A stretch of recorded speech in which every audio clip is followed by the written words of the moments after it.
Yeah, good evening, everyone. Hope you had a wonderful day. Yes, my name is Ambassador Tafde Joshua.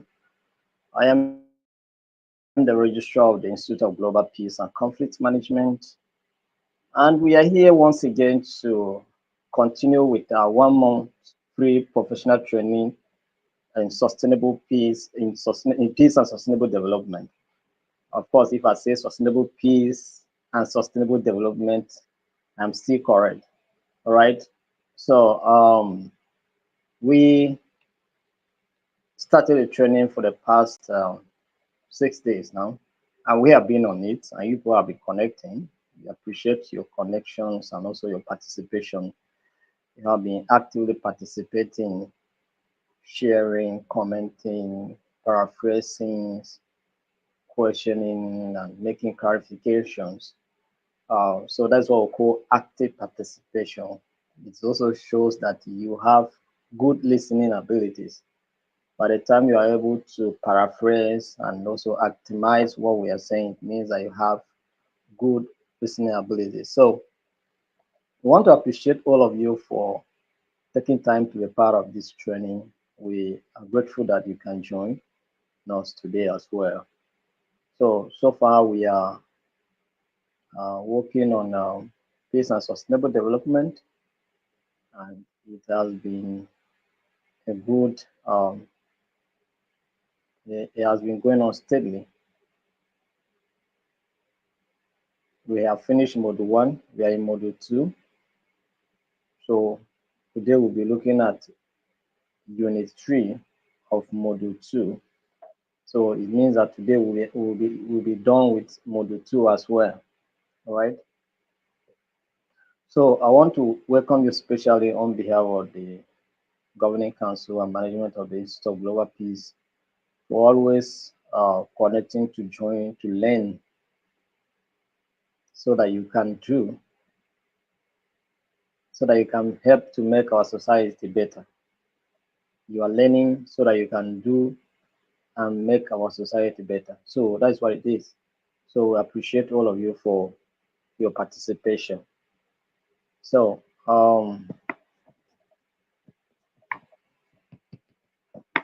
once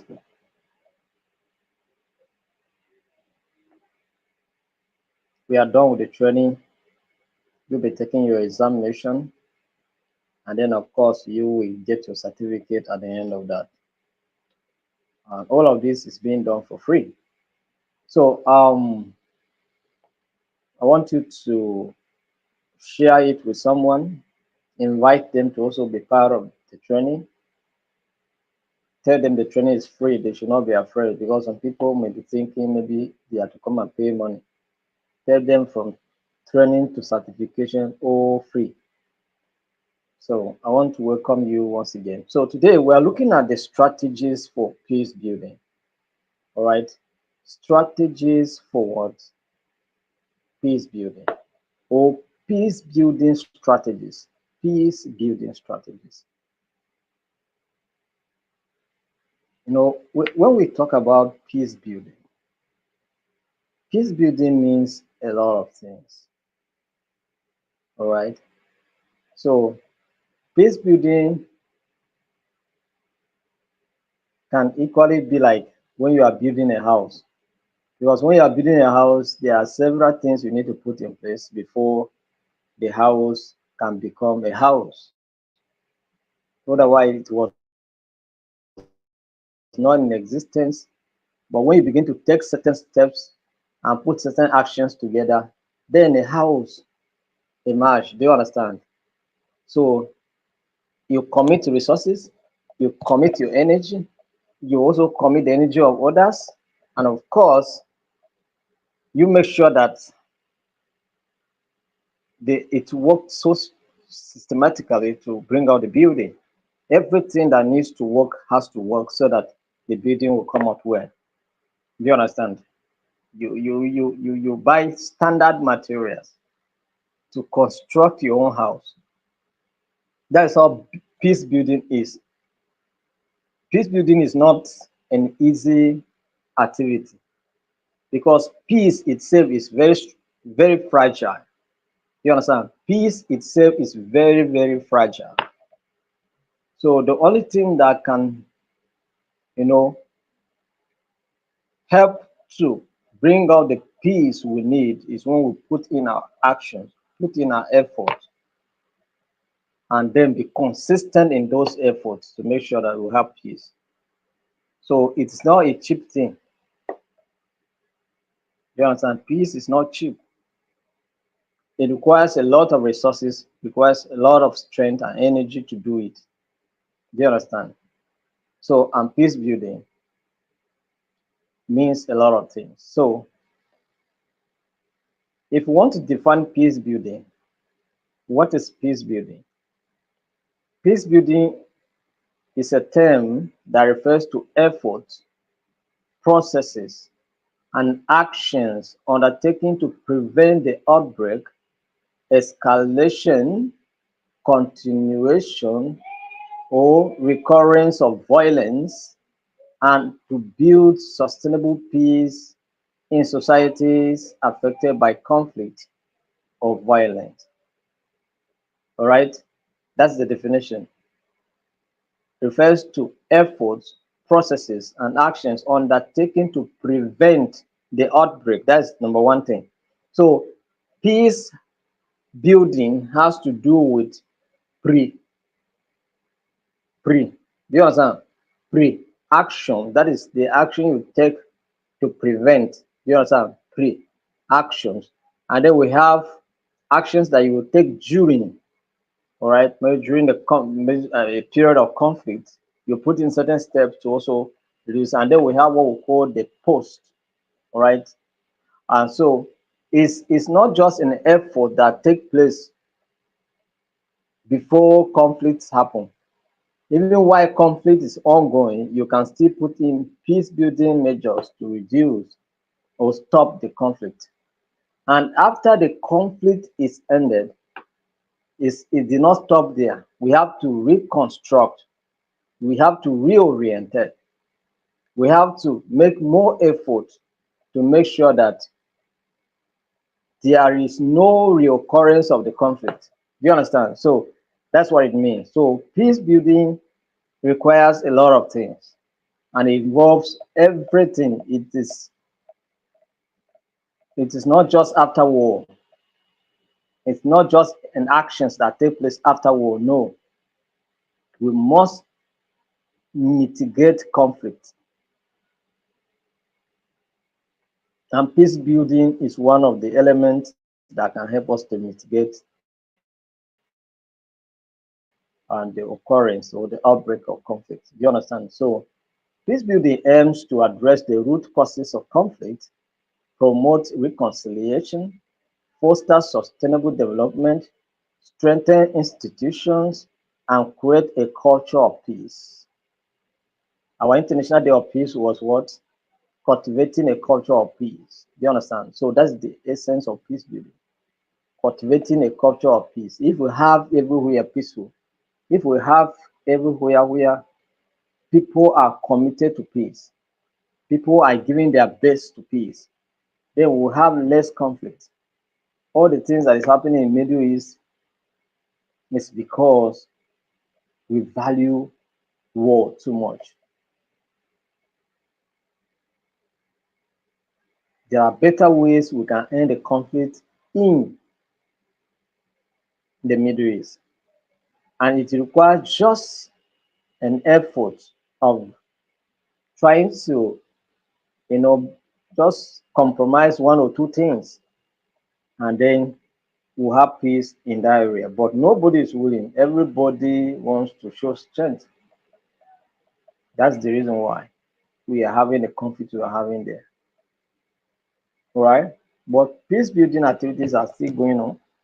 United Nations is always calling them, please, let's stop, ceasefire, all of that. Those are peace building actions. Do you understand?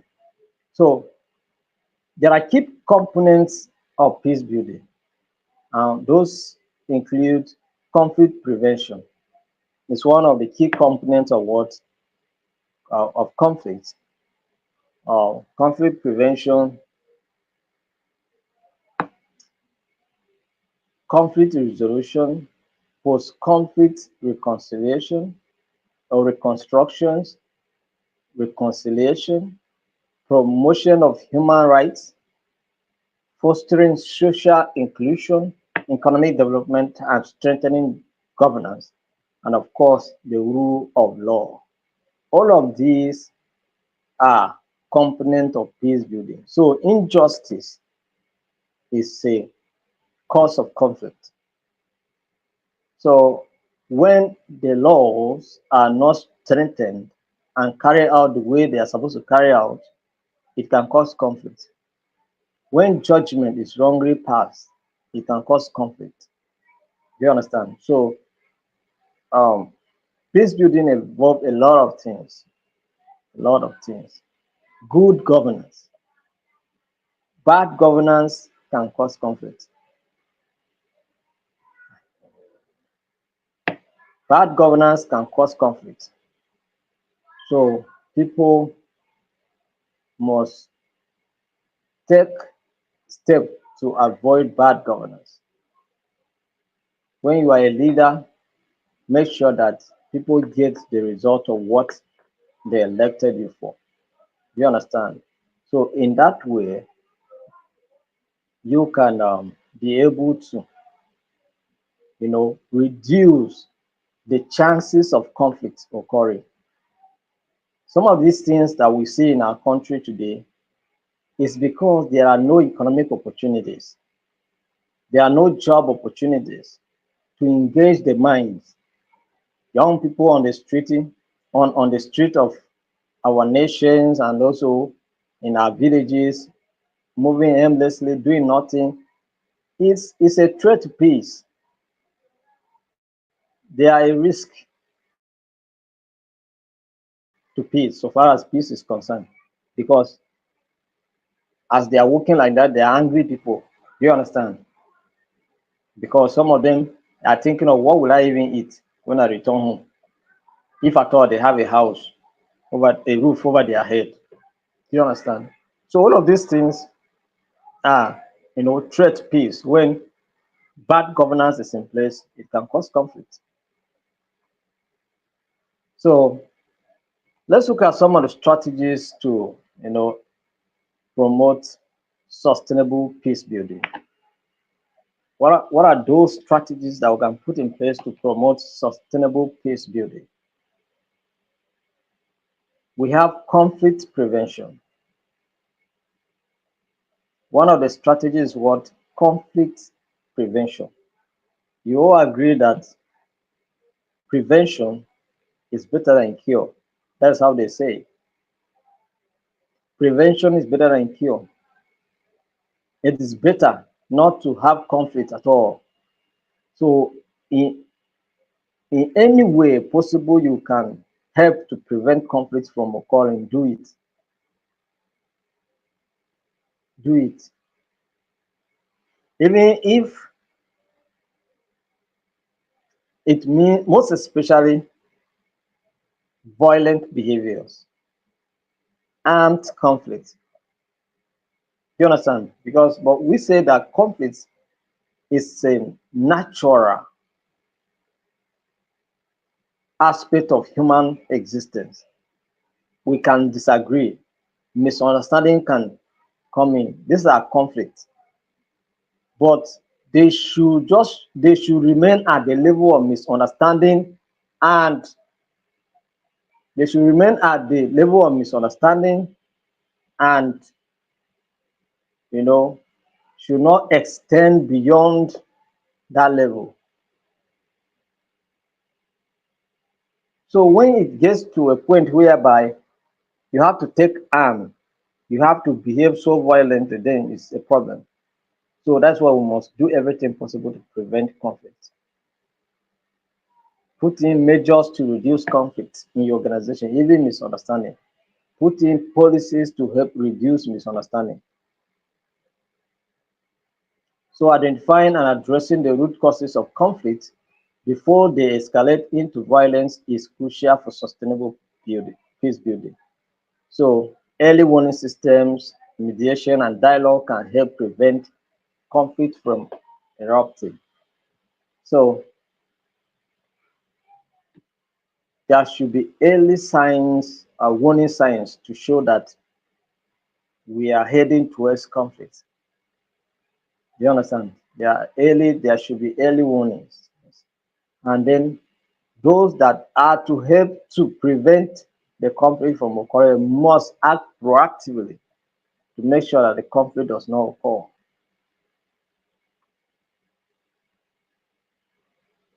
Inclusive peace processes. Inclusive peace processes, another strategy to peace building, ensuring the meaningful participation of all stakeholders, including women, the youth, marginalized groups, and local communities in peace processes. All right. So that's what you have to do. Are there people that feel aggrieved? Are there people that feel marginalized? Are the youth being carried along? That's why when somebody say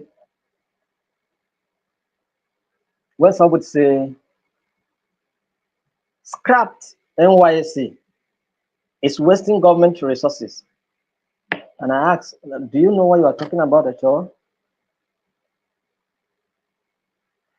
That 1 year they used to put those guys there, those youths, that 1 year they used to engage them. I can tell you that that is the best thing that is happening to the youth of this nation. You may not understand the impact of that. So far as peace is concerned, I can tell you for free that that aspect is NYC is helping a lot. Remove NYC and then graduate these guys and just push them into the labor market. It will shock you what you will see. There will be so much frustration, and some of them went to NYC, come back with the business ideas. Some of them went to NYC, come back reoriented. If you were once in the north, you go down to the south, your mindset change. Come to north, you discover that it has not been so violent as we used to hear on the radio or on the television. We still have good people in the north. We still have good people, and there's peace even in the north. So, do you understand? So it's not us, it's being propagated in the media. So that's why it is good that NYC should continue to be in existence. And in fact, their welfare should be improved. Some of them will come back from that NYC. Some of them, the allowance they used to give them, they don't spend it. They come back, that is their own capital to start their business. Do you understand? So you never, when people say scrap NYC, I say, you don't know what you're talking about. You yourself, you will not be here again to talk that thing. So better they should just be there. They should be oriented, or what they call orientation, because they need to go through that orientation process. It's very important.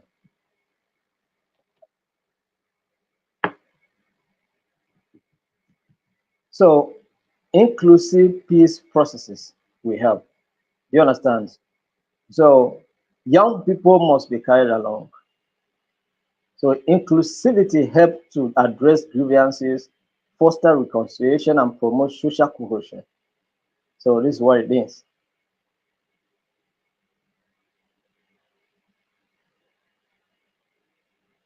The rule of law and justice sector reform is also another strategy to um, to bring about sustainable peace building. Rule of law and justice sector reform. You all can agree with me that we need to reform our judicial system in this country. The judiciary is considered as the last hope of the common man.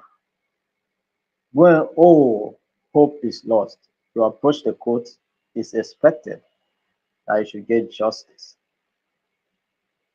But in most cases, we see that justice is not served. Justice most of the time is being bought.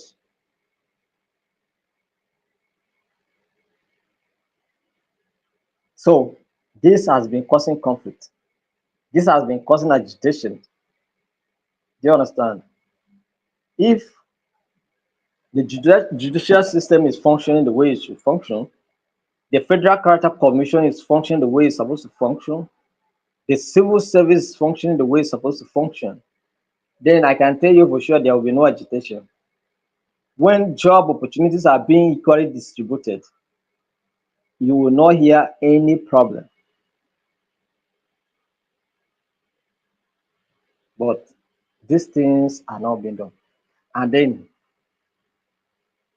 sometimes if a judge is from your own tribe, then possibly you're going to give favorable terms and outcome of the judgment. You understand? So all of this need to be reformed, and people of character must take prominent positions to make sure that justice is being served. So strengthening legal and judicial systems, promoting the rule of law, and ensuring access to justice for all are essential for sustainable peace of building. But how many people can access justice? How many people? It's very expensive for you to get a lawyer to represent you. It's not easy. Some people are in prison today because they did not afford the cost of getting a lawyer to represent them. And that's why in the institute, in fact, by December, we are going to inaugurate the Justice Forum of the Institute of Global Peace and Conflict Management. So that group will function to bring justice to those that you know have been you know unjustly treated, those that have been maltreated, those that you know could not afford to get a lawyer to represent them. So this group can perform such roles. All right, they will go to prisons, they will pick up cases, domestic violence. This group will be doing a lot of work to make sure that we have peace in our nation. So the Justice Forum will be inaugurated in December during the convention, annual convention, so that by next year, January, they start their work immediately. You understand? And so, and of course, we also have the youth in peace building. We have the women in peace building forum. So all of those forums will be inaugurated at the national convention, just to make sure that all aspects are being covered to make sure that we have peace in our society. All right. So I still invite you to come and be part of the institute so that you can belong to any of these groups to also offer humanitarian services. That this is for humanity, and all of the thing I'm doing here is for humanity. Do you understand? Whatever I'm doing here is for humanity.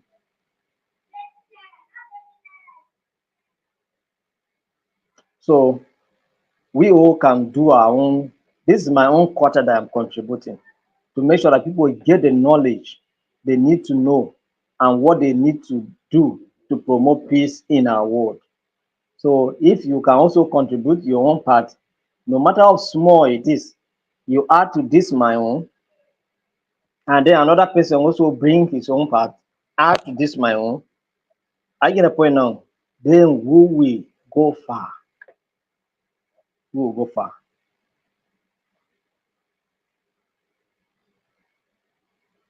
You may decide you may decide to do something like, okay, I am a member of the Institute of Global Peace and Conflict Management. So let me just go around the schools in my community where I am to promote peace education or talk to young people, the children on peace education in those schools. You can talk to the principals of those schools or the preparators. They will give you opportunity. You can even train their teachers. Do you understand? So all of these will go a long way to help. And we also are going to draw up a plan for next year on some of those campaigns, some of those kind of trainings, teachers training. We organize it for free so that nobody will be worried and be panicked that I will not have money to pay all this one. Do you understand? We'll just make arrangement with school owners or government schools, whatever. We can go there and then train their teachers, talk to their children, and then students, and then also maybe establish a peace club if the resources are available. Establish a peace club so that from there we'll continue to promote peace. So we must do everything possible to bring peace. So the rule of law and justice sector reform are the things that we need to bring about peace. So that aspect of the judiciary, if it also be reformed, it will help. And then conflict prevention, inclusive peace processes, all of these, we need them to build peace, all right? Socio-economic development. Socio-economic development. So addressing economic inequalities. Because you see, someone was I saw one video today. I saw a video today, and the person was trying to cover like the house of Dino Malay, the Senator Dino Malay. Do you understand? And just outside, that's outside in front of Dino Malay house. He said, "These cars outside here is his collection. The ones outside, that's the ones that they park outside, are just you know, it's like local ride. The main guys are inside, packed inside. You understand? And some of you must have seen his garage, of course. So, so inequality is a problem. So when young people see this kind of disparities in economic distribution, what do you expect? They become anxious. They become, you know, worried. What is happening? I need to do something. I must get myself out of poverty. You understand? So, and then they are not thinking of the right way to get out of poverty. They try to be criminals, kidnappers, terrorizing terrorists, just to make an enhancement and also live a large life. So, addressing economic inequalities, promoting job creation, and providing basic services such as healthcare and education are critical for sustainable peace building. It surprises me a lot when, if you go to some states, most public primary schools are not functioning. Do you understand? They are not functioning. It's private schools that are booming. Public schools are dying. So children that cannot afford to be taken to good private schools or even private school, no matter how bad it is, no matter how substandard it is, it's expensive compared to government school. How many people can afford that? So if government schools are not functioning, children will just be on the street. They will be forced into what labor? Child labor will be there. And these children can become anything because no school training, no parental training. So what do you expect? Conflict, problem, crisis. So we have a lot of things to do. And when it comes to peace building, several aspects must be addressed. It's not just one angle. You may be addressing one angle, but there may be consideration for other aspects as well. All right, because it requires a holistic action, not just one-sided, step. So peace building is very important, and socio-economic development is one of the aspects to promote peace building. Then reconciliation and social cohesion. Reconciliation and social cohesion. A nation that refuses to reconcile its people after disagreement or after conflict, that nation can never experience true development. All right? A nation that refuses to promote reconciliation and social cohesion, just watch, that nation cannot experience true development.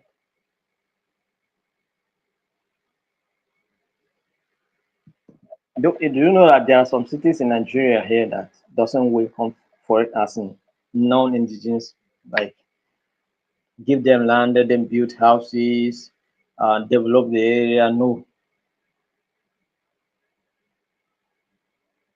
If you doubt me, visit Jigawa State. You will see what I'm talking about. So these things are there. The reason why Jigawa is not developing like other states is because of what I'm talking about. So social cohesion is very important. When you see Kano moving, other cities that welcome people to settle in their places, they are moving. Even in local areas, if you allow people to settle in your local areas and bring businesses, before you know it, that place become an economic hub where people can make ends meet. People are attracted to come to that settlement, and then before you know it, boom. But what I'm talking about now is predominantly in Dutse.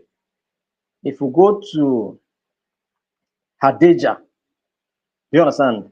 If we go to Hadeja, it's a different case.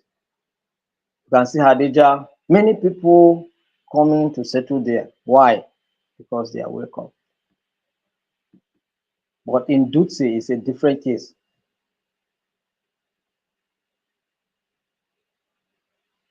So this is the challenge. So social cohesion is very important. All right. Reconciliation. As a nation, like I said before, and I'm saying it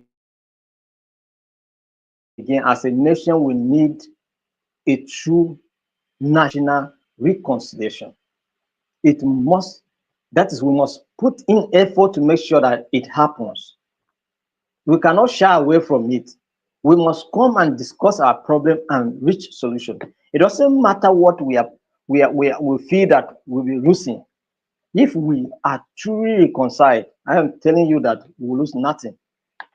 You can have Christian in the presidency and you are not bothered because you know that your interest is protected. You have Muslim in the presidency and nothing worries you because you know that your interest, no matter what happens, no matter who is there, it doesn't matter, your interest is protected. But the reason why it's always crisis and always agitation is because we don't trust each other as a people. As I'm talking about Nigeria, for those of you that are joining from other countries, I don't know much, but I believe that people in South Africa are doing well. I know that people in Rwanda are doing well. I know that people in Ghana are doing well. We have Muslims and in Ghana in good numbers, but we don't hear so much crisis like we do here in Nigeria. We have Muslims and Christians living in other places, Uganda, Tanzania. You understand? They live together. We don't hear crisis like we used to hear in Nigeria. So why is our case different?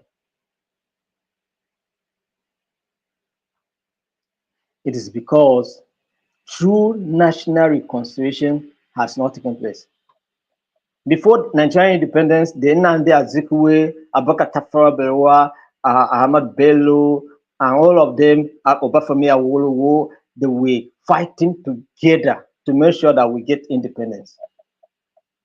They put everything, their tribes aside, they put everything aside, they come together to make sure that they get Nigeria out of the hands of their colonial masters. And then immediately after the independence, it, because you,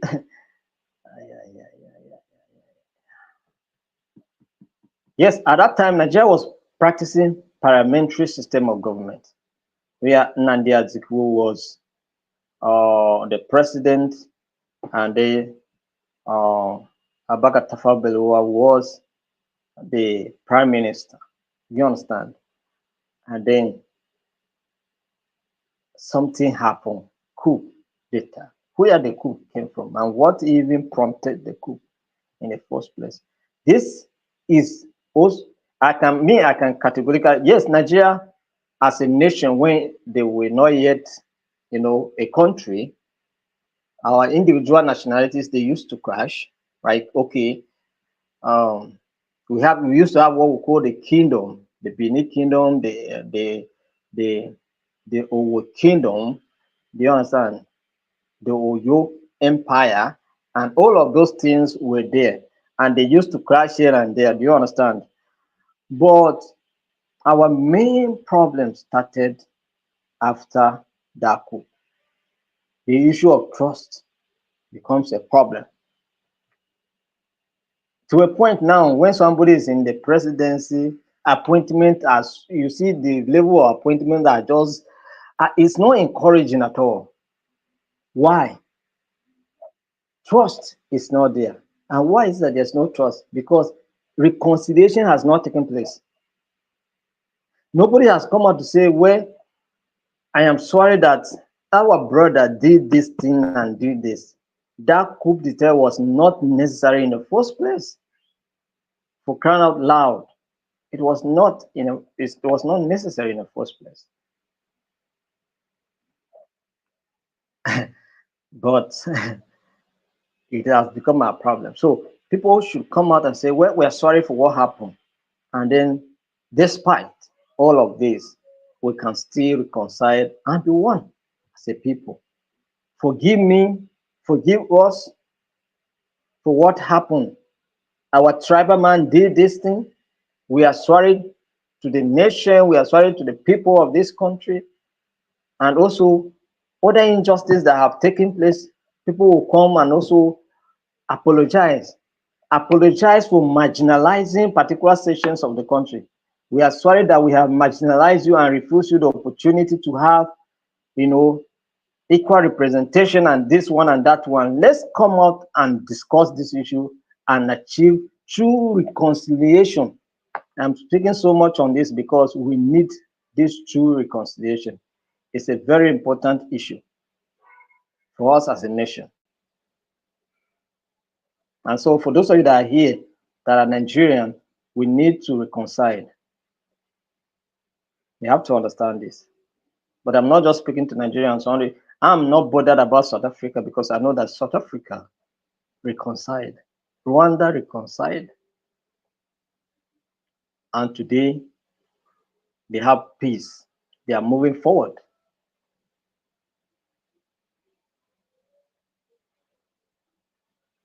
All right. So that's what it is. So human rights and gender equality. Human rights and what? Gender equality.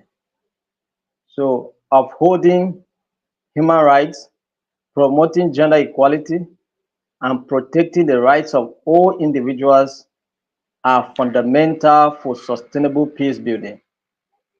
Right? Human rights, people's human rights must be protected. Gender equality must be promoted. Women must be given opportunity just as men are being. I gave you one example. I said that before now, I said that countries where they allow women to rule, those countries are doing better. Talk about Iceland, it's a woman that is the prime minister. Talk about Poland, it's a woman that is the prime minister. Talk about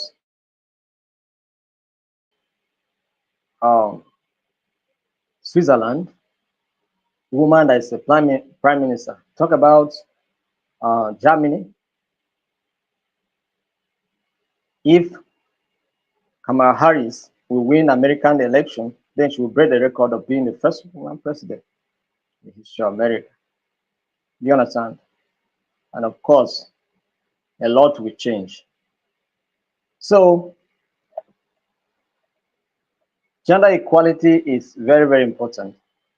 And of course, the people's human rights People's right must be protected. If someone believes in one thing and that is what they believe in, even if you hold a different opinion, allow them to practice their own belief. Freedom of association. So why should it pain me that somebody is a Muslim? Why should it pain me that somebody is a Christian? Why should it pain me that somebody is a pagan? Why is it why will it even pay me in the first place that somebody is a traditionalist, atheist, or the LGBT community, or LGBT? I don't care. So far as that's what you believe in, safe for you. Do you understand? Even if I hold a different opinion, it's none of my business. That is what the person believes. And so far as the person is not constituting any of threats to my life and to my peace, then I have no problem. Do you understand? So if the belief is not a violent behavior, then why should you bother yourself? So we have to consider some of these things are very important. So capacity building and institutional strengthening. Capacity what? Building and institutional strengthening. Building the capacity of local institutions, civil society organizations, and communities to manage conflict peacefully and effectively is crucial for sustainable peace building. So strengthening governance structures and promoting transparency and accountability can help prevent the recurrence of conflict. All right. So one of my classmates has just been elected as a local government chairman, and in that community, in that local government, it has boundary issues, and there has been always crisis. Do you understand? So uh, we'll see how our organization will work with him to talk to the people there, train them on certain things, and then carry out advocacies and awareness and make sure that we have peace in that locality. Do you understand? So these are some of the things. So capacity building and institutional strengthening can help to reduce violence and promote peace. We talk about international support and cooperation. So the international community should be able to, extend the hand of help to nations that are struggling without any form of interest. Not this one that is going on where if you receive help, you must give something in return to that help. You understand? They come in the name of aid, but you pay much more compared to the aid that was given you. So what is the essence of that? Traffic light in the heart of Abuja as aid, traffic light aid.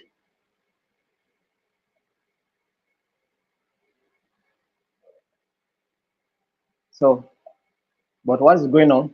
They are in our villages mining. Nobody is saying anything because you have received aid. You wait, you go to the whole of Abuja, you see their street light, and if you look at just some of you may not have taken notice of what I'm talking about. Next time, if you go out if you're in the city of Abuja, look at the writing on those traffic, on that those traffic light. That is those traffic light that you see. If you go there, just watch, read what is written on that Chinese. It's English. They wrote it in English. Aid. I get a point now. So, uh, and they are collecting from, they are mining all our gold and everything. You go to their villages, you see them. They are gold miners. I saw one of their companies just nearby my house here, where I stay. They did not even put the signpost outside though. They put the signpost inside of the house.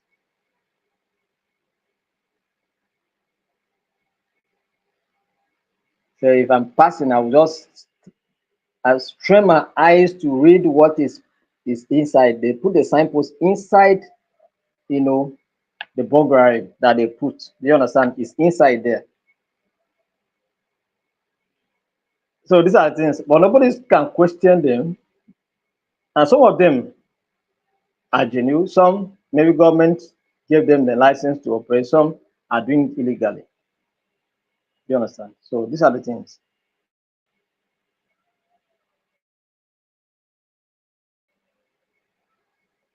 Some of the crises we're having in Zamfara is because some of these activities are going on there, and some certain people are collecting returns and benefit for it, and then other people are being denied, and that is why conflict is in that place.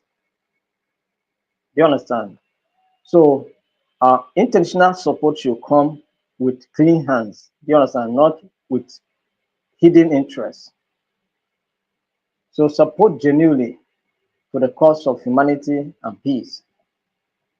So, let me just do a recap of what we have said here. We say that the strategies to, you know, promote sustainable peace includes conflict prevention, inclusive peace processes, rule of law and justice sector, socio-economic development, reconciliation and social, cohesion, human rights and gender equality, capacity building and international strengthening or institutional strengthening, and of course, international support and cooperation. All right. So let's go to our next topic where we're looking at transitional justice and reconciliation processes. So we are talking about reconciliation. So how do we go about bringing reconciliation to work for us? What does reconciliation mean? What does transitional justice mean? And how can we bring this to bear in our various communities, in our systems?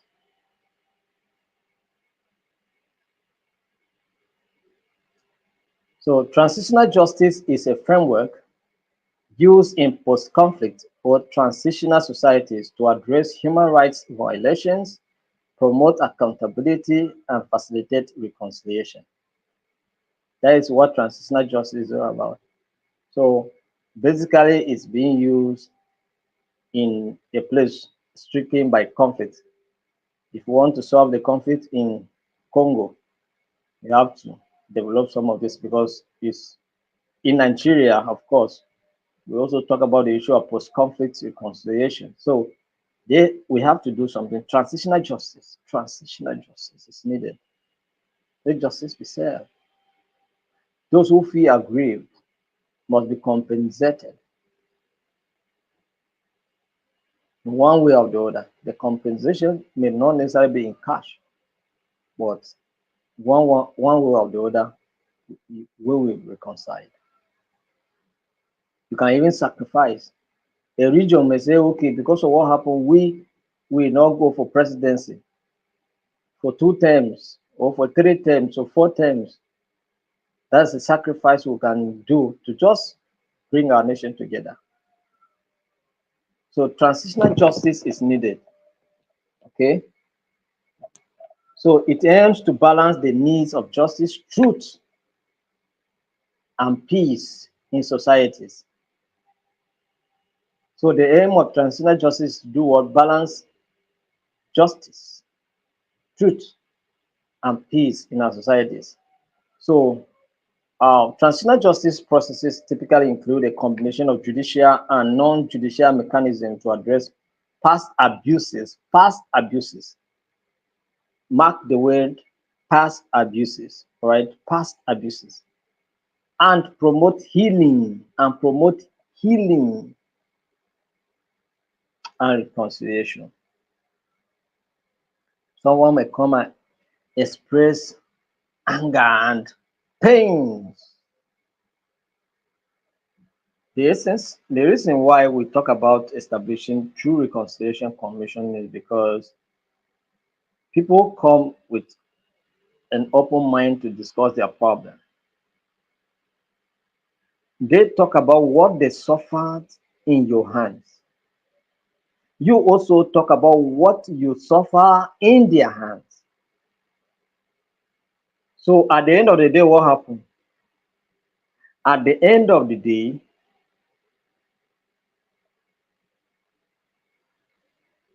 true reconciliation take place. And then, of course,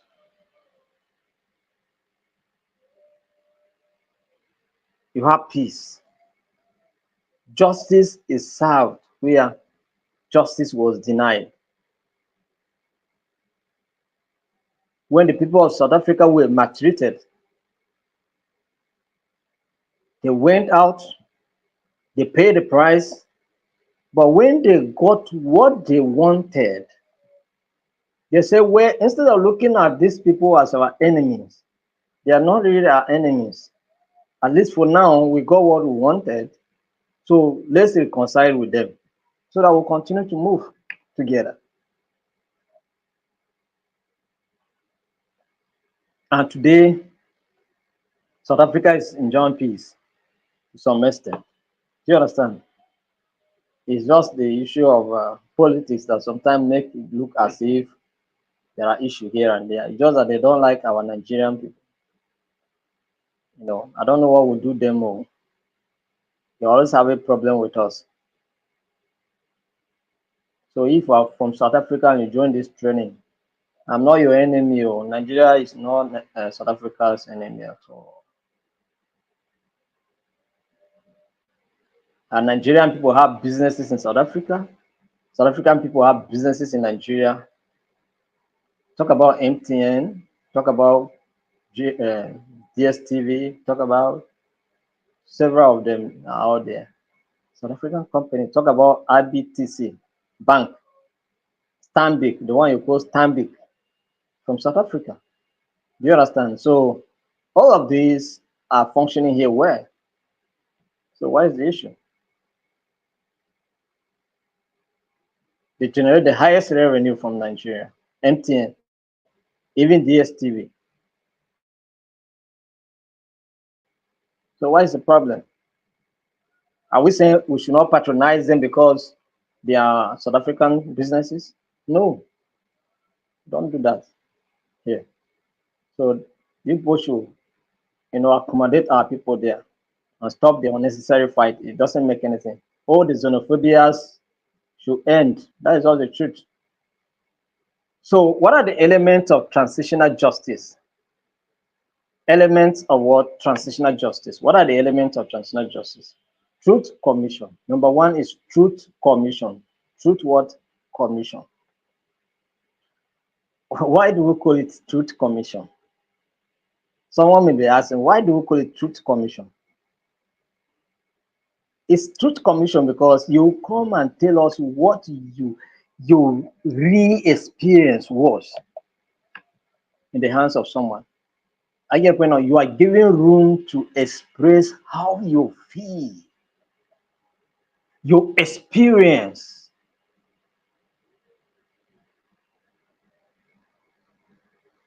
You say the way you felt it. Nobody stops you.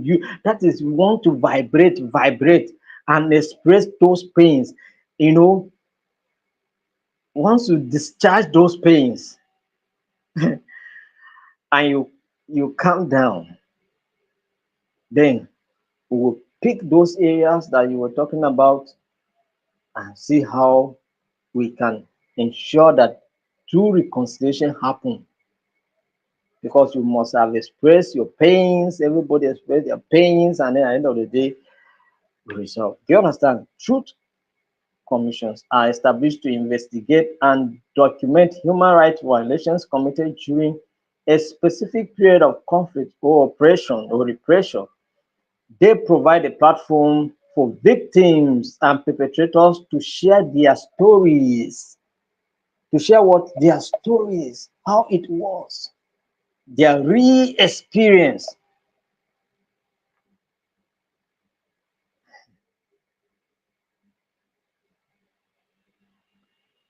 When the coup happened in 1966,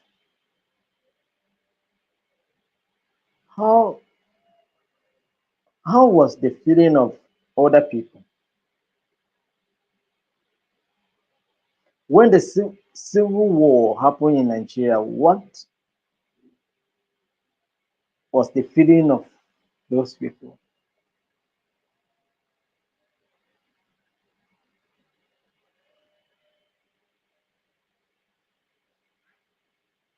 Let them tell these stories so that we can reconcile. Oh, that could kill Tafawa Balewa. We cannot forget it. God, he was one of our best leaders who did not deserve to die like that.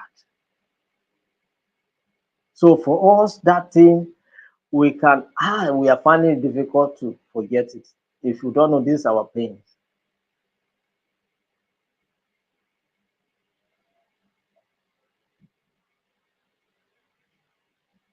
So God, the civil war killed millions of our people.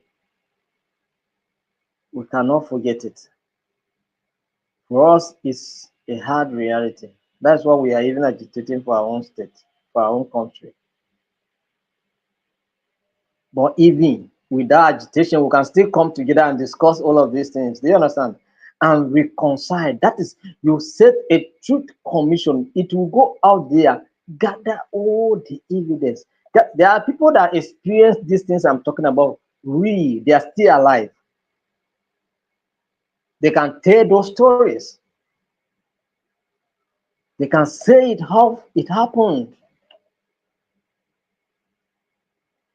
And they'll tell their pains and their position. So this commission will gather all of this information and then begin to work things out to make sure that we achieve true reconciliation and have a system that promotes social cohesion and justice. Do you understand? Because policies will be developed to make sure that those things that make us to be aggrieved will be removed. People will be given equal opportunity. Do you understand? So all of this will happen, and then what will happen? You see that we have uh, we have peace in our nation. So they uncover the truth about past atrocities and promote national reconciliation.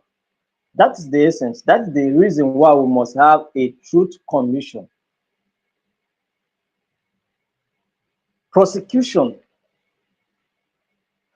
One of the elements of transitional justice include prosecution.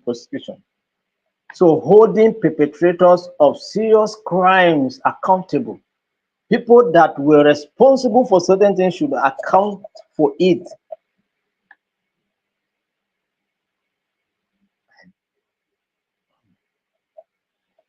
I cannot, well, it's in our place to forgive and to let go.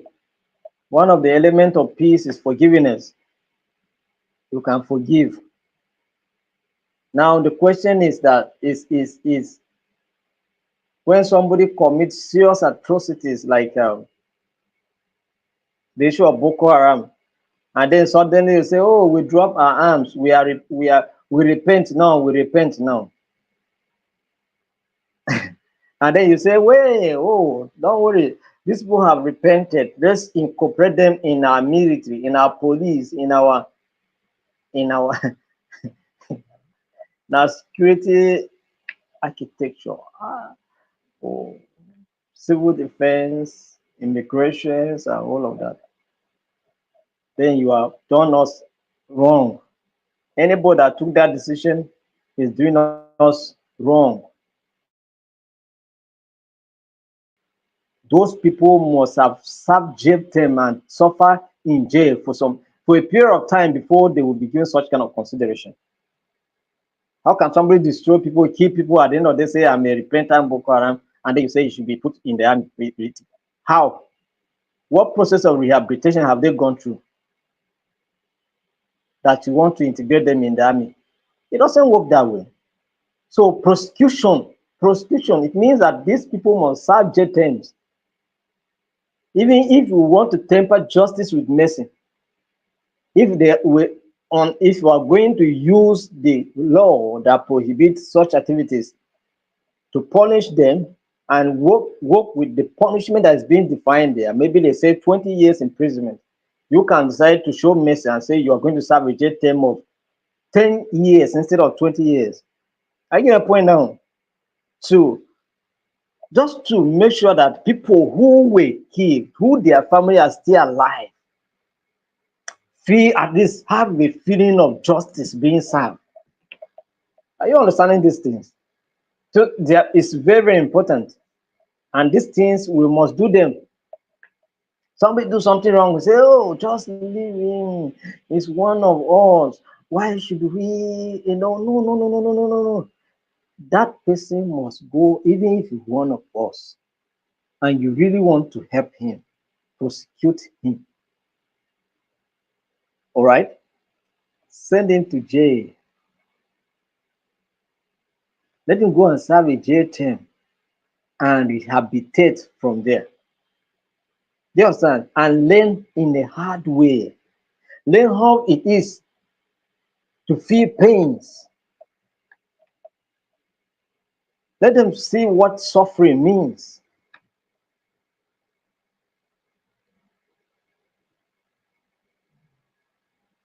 So prosecution, let people account for their action and inaction. You understand? It's very, very important. Very important.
So it's very important that people should be prosecuted. Let them serve jail term and understand the pains of others as well. Do you understand? So it's very important. So prosecute both at the international level, at the national level, prosecute. Right? This can include trial for war crimes. Trial for what? War crimes. Crimes against humanity.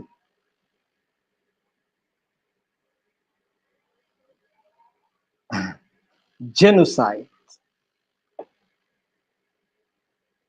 and other serious violations of international law must be prosecuted. So at least let justice be served.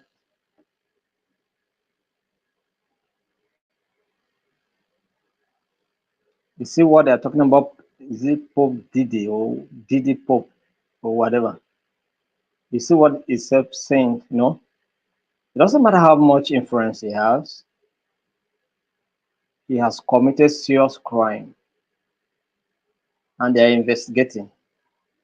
And when they finally get, in fact, if they had not laid their hands on the serious evidence, he would have been a free man by now.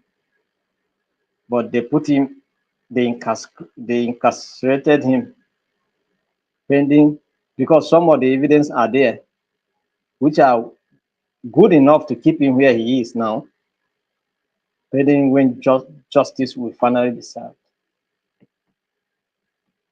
I saw one statement, somebody was saying that Elon Musk said that if the guy will come out of jail, he will distribute 90% of his wealth to the less privileged. If the guy will come out of jail, you understand? That's to tell you how serious is the matter. So reparations, all right, providing reparations to victims of human rights abuses is an important element of transitional justice. So rehabilitation and symbolic gestures aim at acknowledging and addressing the harm suffered by victims should be, considered.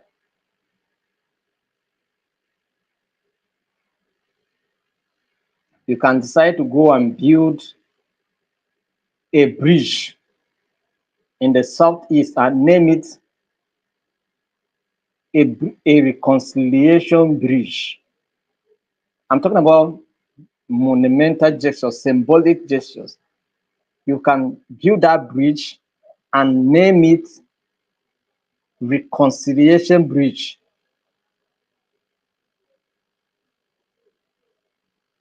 Despite all the issues we had as a people, despite the civil war, when you look at this structure, let it remind you that this is a symbolic gesture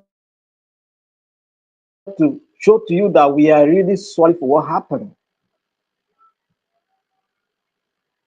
I don't know whether you guys are following me, and I don't know whether I'm offending anybody here based on what I'm saying, but when it comes to peace building, we have to say it the way it is if we really want to solve the problem. So I cannot be shy talking here. I have to say anything I think is correct, I'm saying. And so far as peace building is concerned, I think I have not said anything wrong here yet. So I hope I'm not offending anybody's sensibilities. So reparation is very important.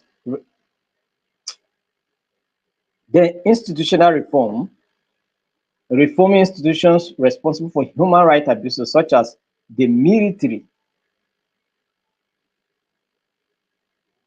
the military. Some of you watch the video, see how somebody was being, you want to disarm somebody, a fellow military officer, and then you are struggling.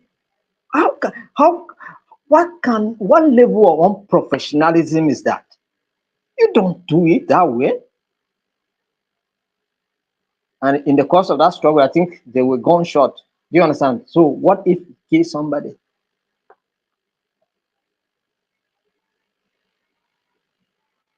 So injustice.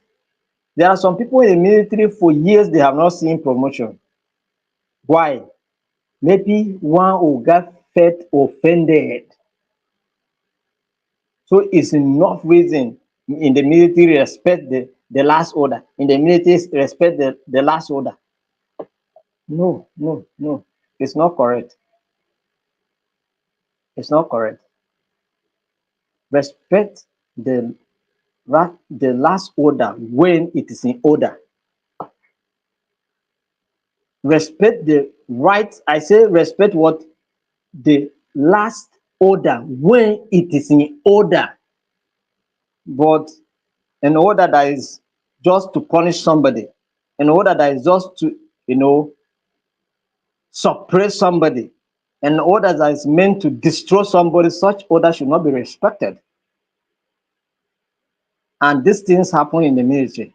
I'm telling you, if you only can allow some of them to tell their stories, it will shock you what they are going through. I can speak on this authoritatively. Why? Because my father was a military officer. So I he shared a lot of experiences with us. Do you understand? So I can speak on it authoritatively without any form of apologies because it is going on. So if you're a military officer, you're listening to me, don't feel offended because it's happening in your system, whether you accept it or not. And in case maybe you are a boss and you are here, please try to accommodate the people under you.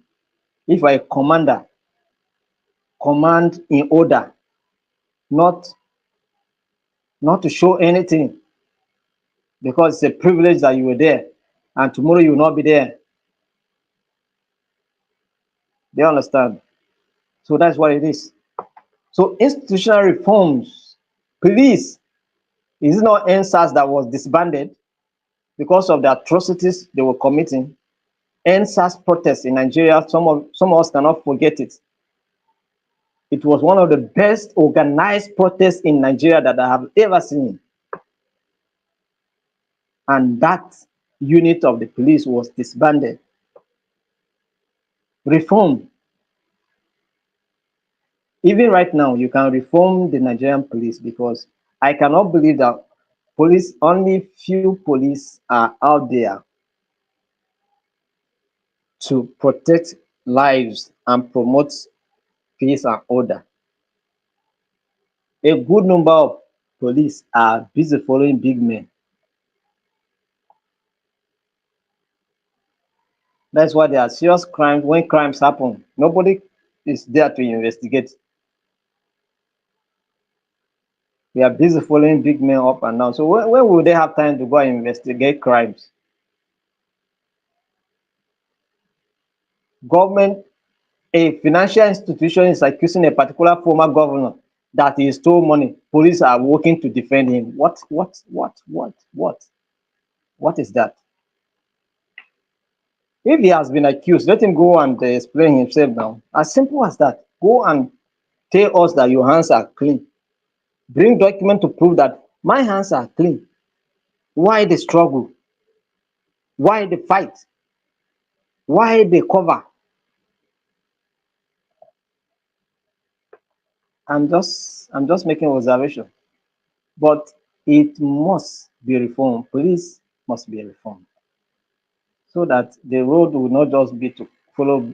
I'm not saying that they should not follow big men. They have the right to be protected. They have the right to enjoy security. Do you understand? Yes. But why doing all of this? Let the common man also have security. Let properties be protected.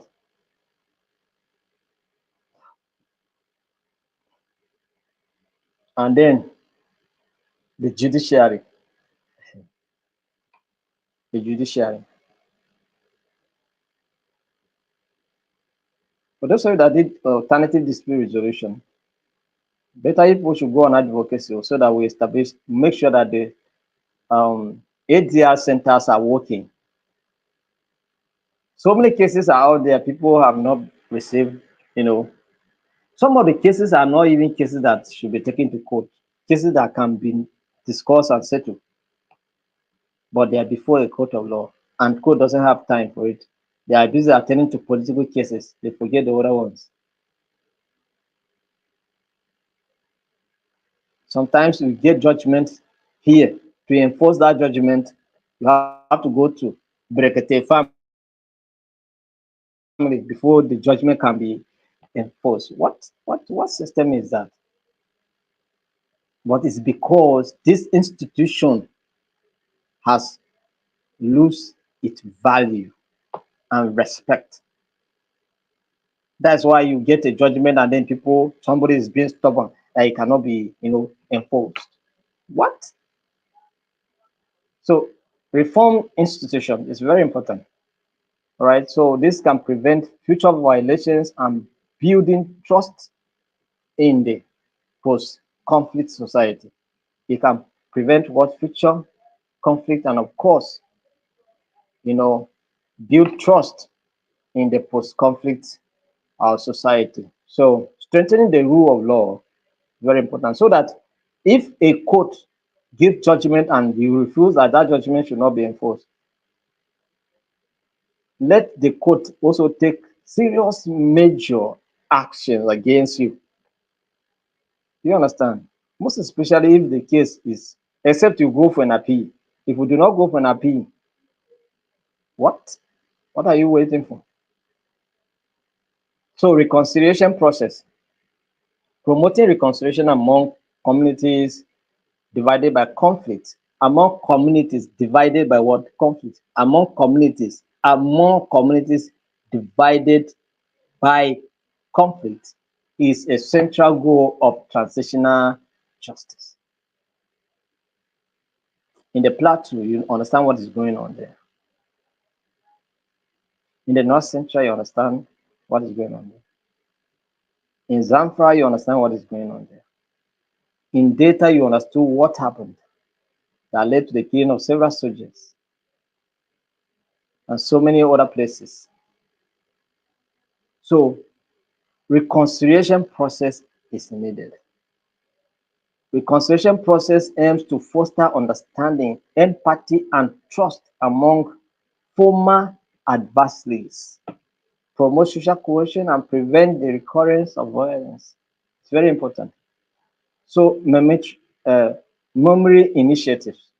Memory what initiatives?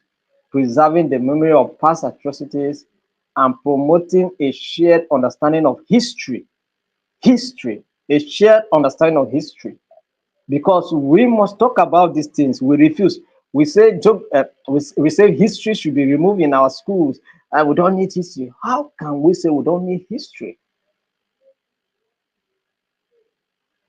How? If we say we don't need history, don't tell us who are the past president of this country. We don't want to know because it's the history. Don't tell us what Tafawa Balewa did, the good leadership they provided, what Nnamdi Azikiwe did. Don't tell us. Don't tell us what Ahmadu Bello did. Don't tell us what. Don't make references to how they fight and got independence for this country because all of that is history. We don't want. We don't want. How can you say you don't want history? History is a very important aspect of mankind. You cannot forget who is here that cannot tell his own history. How you were given birth, you were brought up, you grow, you go to school, and you become what you are today and what you intend to become tomorrow. Can't you tell these stories to your children to learn from it and then avoid certain things? We must tell these stories in our nation so that we can avoid doing this part. Do you understand? So that we can avoid coup d'etat. Some people, when there's issue, they'll say, "Oh, let the military take over. Let the military take over." Military will take over you. That you say military should take over you. You will be the first person again to say that the military should return power to the civilian. So let's tell our stories. These things are very important for reconciliation and preventing the recurrence of conflict. If I know that my father followed this particular route and it did not work well for him, I will avoid it. You understand? And if I know that he followed a particular channel and it works for him, I will follow it. My father has the fear of God. He walks on the way. He served several years in the military. No, not a single day he was being accused of anything. And so many things were kept in his care. Do you understand? But not a day that he was accused of anything. Tell some of those stories. We heard them. And then while growing up, we try to avoid anything. If he gives me clothes to wash for him, I will remove 5 naira. I will keep it. When he comes, I'll give him his 5 naira. 5 naira can be tempting to go and buy. With this is small money now, let me go and buy something and come and eat. Buy biscuit, buy fried, akara and eat with that 5 naira. I'm talking about in those days, not now. 5 naira can buy you a lot of things as a child. Do you understand? So you can buy akara. You still have change to go and buy balloon. So many other things. So 5 naira then has its value. So, but when we wash clothes and remove this, we keep it for him. When he comes back, we'll take this money and give it to him. Do you understand? And what surprises me was that he most of the time he was doing these things intentionally. They will give you clothes and do this intentionally to know his own children. He was trying to study his own children. So that when tomorrow somebody say my child, his child did this, he will tell you it's not his child. His child cannot do that. Do you understand? So we need to do some things like this. Memory initiatives. Tell these stories. Let your children know. Let our generation coming behind us know what have happened in our own generation so that they can avoid throwing that part. And then we say, no, we should not tell our stories. We don't need. How? It's not possible. We must do it.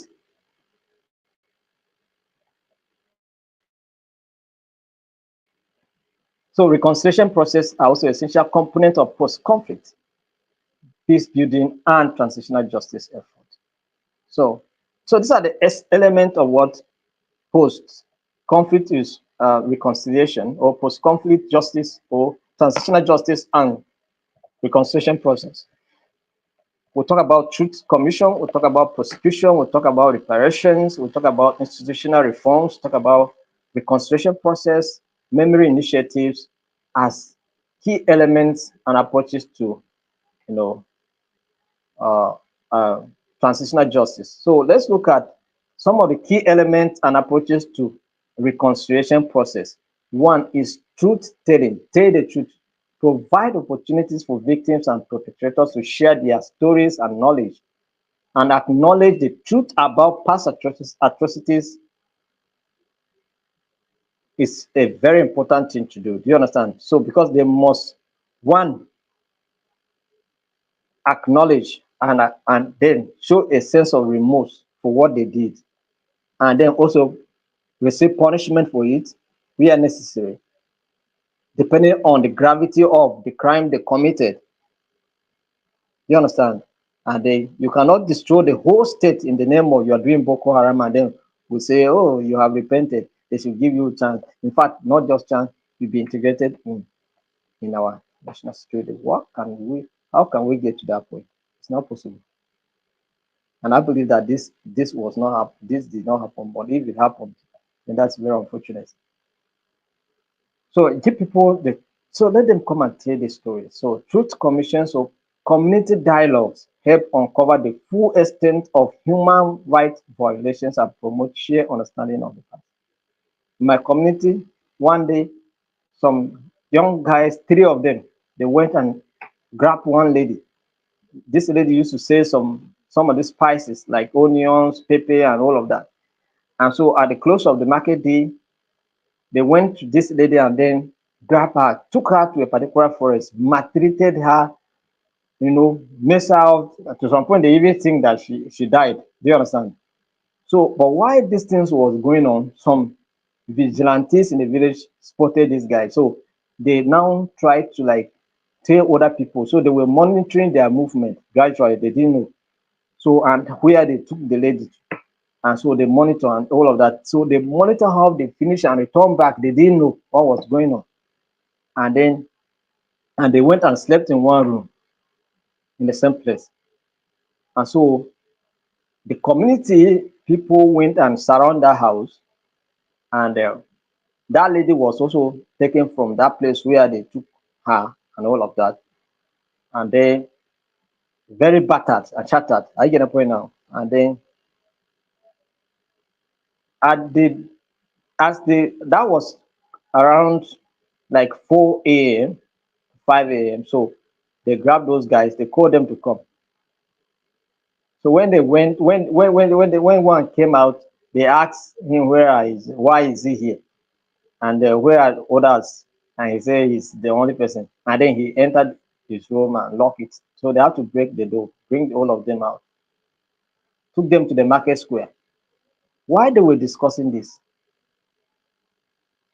those guys wanted to use the money they collected from that lady to, like, what they used to watch in the film, where criminals used to spray money and then escape. Do you understand? That's what they wanted to do.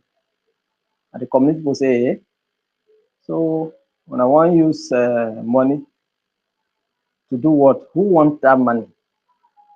They grab them, burn them alive. Now, I'm not talking about jungle justice. Jungle justice is not good. They should have been prosecuted and serve punishment, and then deterrent would have served not necessarily jungle justice.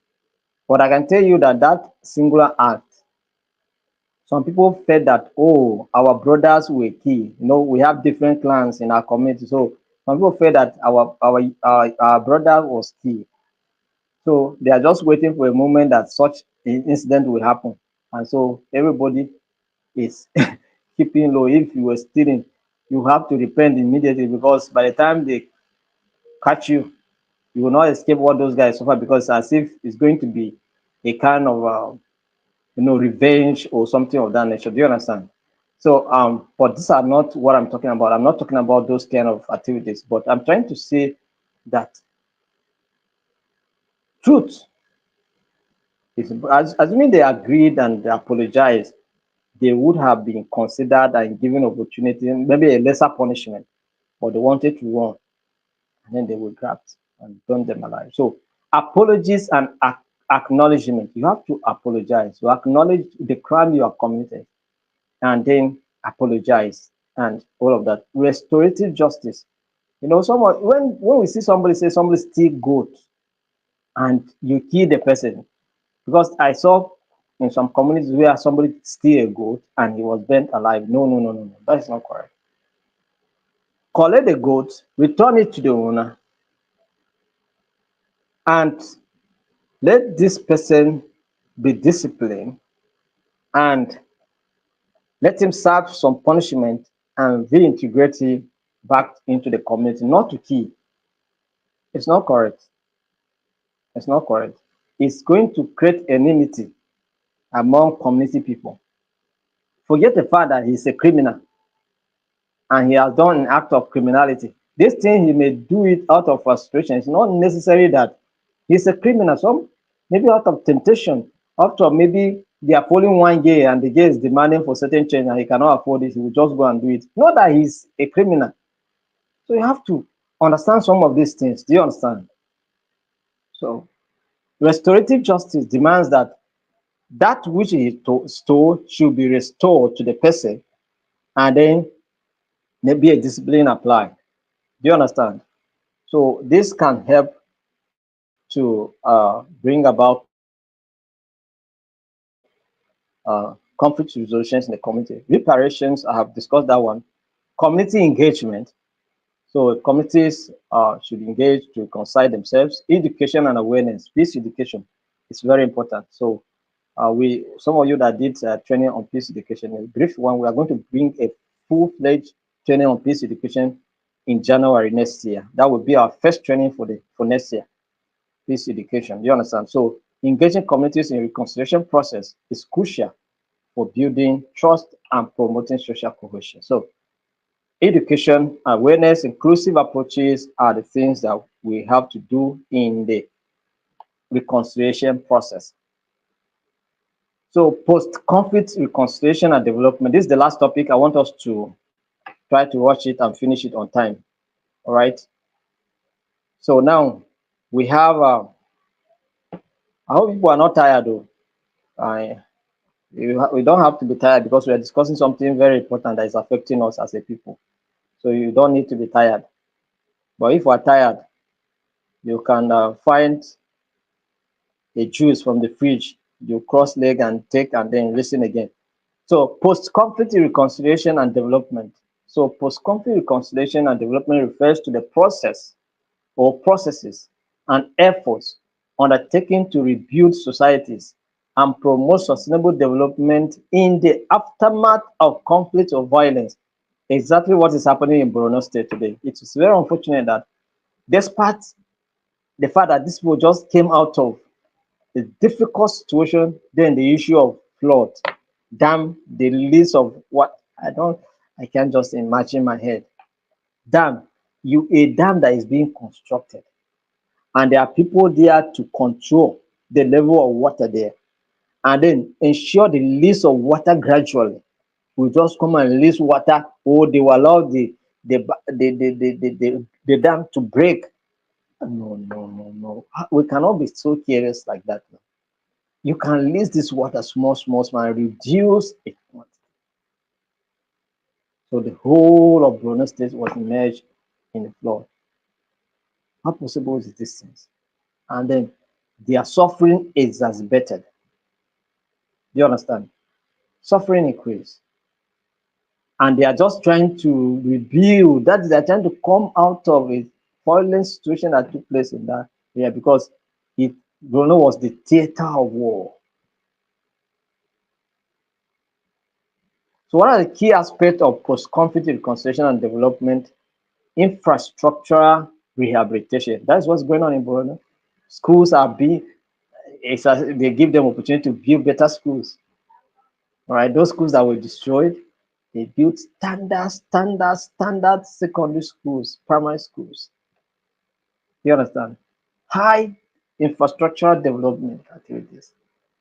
Do you understand? So through the support of international corporations, organizations, the Northeast Development Commission, and all of that, they're doing massive work there to restore the people and make sure that no massive return and economic activities are booming. Do you know that many people died because of this conflict that was going on in Meduguri? Because some people used to go and buy meat, fish, Baga local government, Bama local government,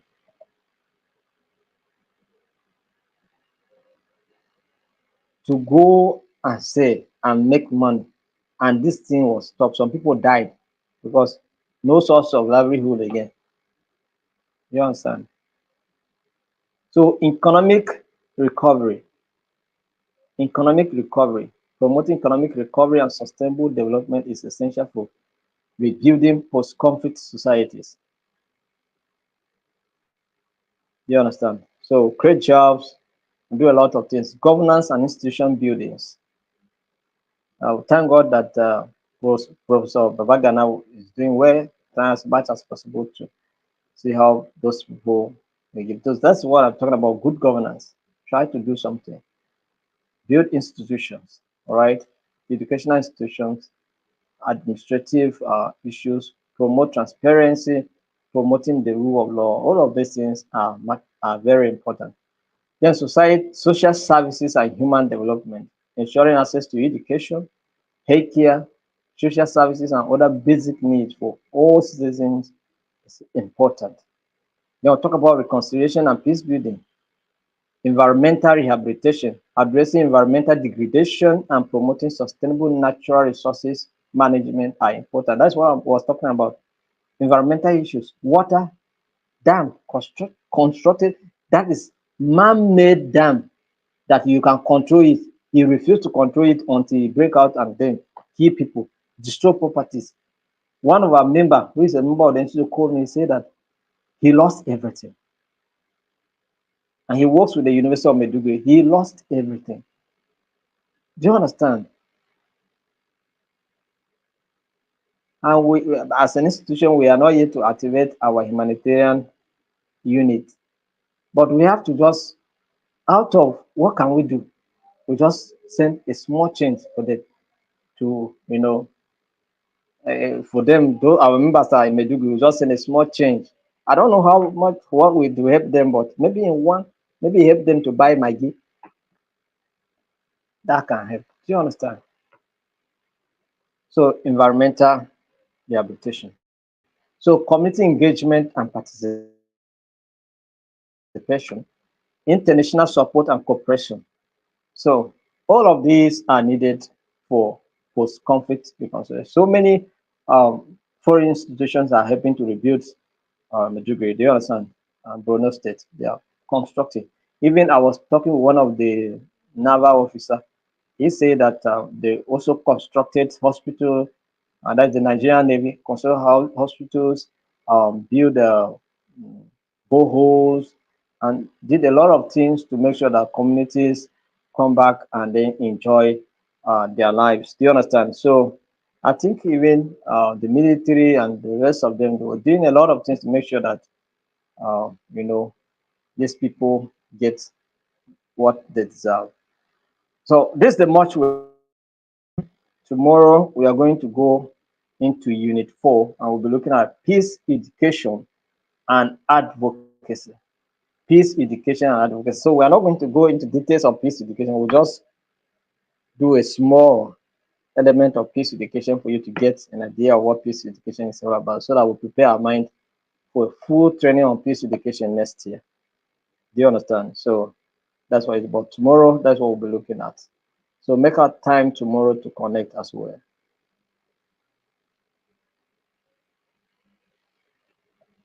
Thank you very much. Is there any question?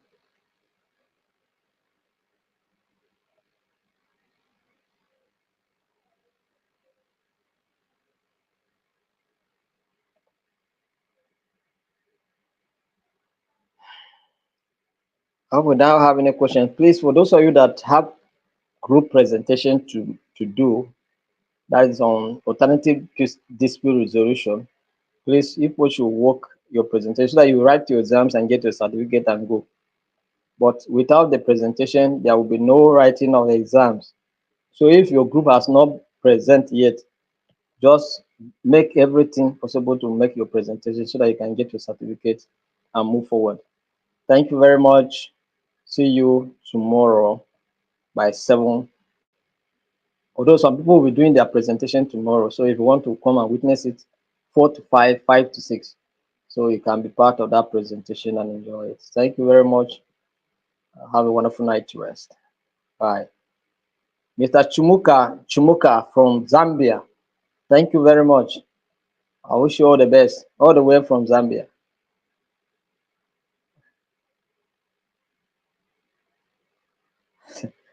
Somebody is saying that I should summarize. No, we have spent a lot of time here, so I'm not summarizing. You, after the meeting, you can still go and listen to the training. The video is there. You can still go back and listen to it. Please.